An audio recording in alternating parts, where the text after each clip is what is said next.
గుళ్ళో పెళ్లి. శేషయ్య ఆఖరి కూతురికి పెళ్లి నిశ్చయం అయింది. గుళ్ళో పెళ్లి చేయడానికి అందరూ ఒప్పుకున్నారు.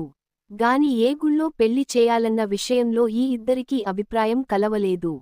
శేషయ్య తమ ఊరిలో ఉన్న వెంకటేశ్వర స్వామి గుళ్ళో చేద్దాం అన్నాడు. పెద్ద కొడుకు హనుమదుపాసి హనుమంతుడి గుళ్ళో పెళ్లి జరగాలన్నాడు. శేషయ్య రెండో కొడుకు రామాలయంలో జరగాలని పట్టుపట్టాడు. శేషయ్య పెద్ద కూతురు అందరి దేవుళ్ళకి ఆది దేవుడు వినాయకుడి గుళ్ళోనే పెళ్లి చెయ్యమన్నది. ఈ కీచులాట చూసి పెళ్లికూతురు పెళ్లి ముహూర్తం పెట్టే జ్యోతిష్కుడినే అడిగి ఏ గుడిలో పెళ్లి చేయమంటాడో తెలుసుకోండి అన్నది.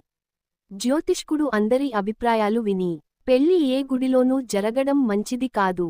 వెంకటేశ్వరుడికి ఇద్దరు పెళ్ళాలు.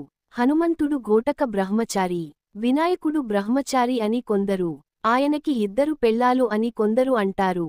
పోతే రాముడు అన్నివిధాల మంచివాడే కాని అతన్ని పెళ్లాడి సీత చూడండి ఎన్ని ఇక్కట్ల పడిందో. నిక్షేపంగా మీ స్వగృహంలోనే పెళ్లి జరిపించండి అన్నాడు. Thanks for watching. Please subscribe.